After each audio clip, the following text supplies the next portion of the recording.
you have to understand that there is a difference between money and credit.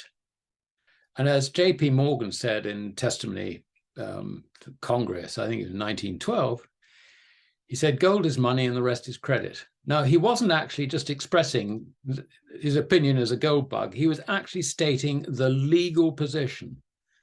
Ever since Roman times, that has been the legal position. And they arrived at this legal position after much deliberation, over about a millennium, from the time of the 12 tables, which is 450 BC, to the time of Justinian's Pandex, which put together all the jurors' findings, because you had this system of jurors, eminent people who, sort of philosophized, thought, whatever, and stated legal principles.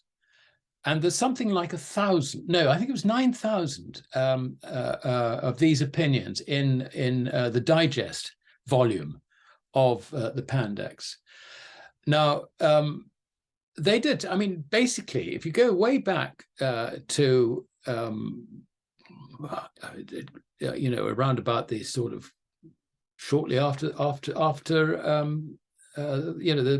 the start of the Christian millennium, I think around about 200 AD, there was a juror called Alpian who laid down quite clearly what the difference was between a deposit and what they called a regular deposit, in other words, a custody deposit, and an irregular deposit, which is something that you give to a banker and it becomes his property until he cedes it back to you, and he cedes it back to you on your demand. So, but it becomes his property. So that is the basis of modern banking still today, and the law has not changed. So, we're talking about the legal distinction between money and credit. And credit really has come in two forms. There are banknotes and there is bank deposit accounts. And those retain their value so long as they are attached to money. In other words, if you can exchange your banknotes for gold coin, then there will not be a major difference between the value of a credit at a bank and a gold coin. So, and this was the basis, if you like, of the gold coin standard we had from just after the Napoleonic War up to the First World War. It was just a short century. So what we're looking at, I think, is a collapse, if you like, of the credit system, which basically means that we're seeing a collapse of the currency system. But legal money is still there. So if you're looking at it in investment terms, that's probably the wrong way to look at it. Because what is money? Money is neutral. Money is not an investment. You acquire money so that you spend it. You don't acquire money to trade it. Why? Because money doesn't have a price.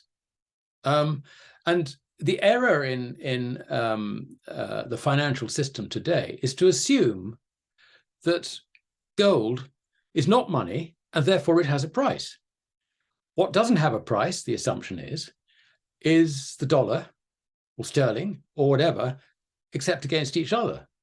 So this is, they've got it upside down. It is money that has no price, not credit.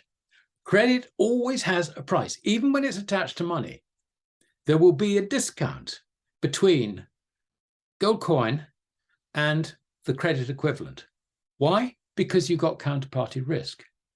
So what we're looking at, I think, is not a question of investment. We're looking at a question of divestment and getting out of fiat, out of collapsing credit, out of credit risk, into genuine money, which has been genuine money formalized legally by the Romans in the Pandex of Justinian, which was 533, I think it was, AD. But that was the result of a millennium of jurors' deliberations from the 12 tables in 450 BC. That's what we're talking about. And the idea that that's no longer true is incorrect. That is the legal position. Governments have tried to persuade us that gold is a pet rock or whatever, or it's no longer part of the financial system. Yet they fail to explain why it is that central banks guard their gold reserves so jealously. I mean, the answer is quite simple. It is money, and all the rest is credit.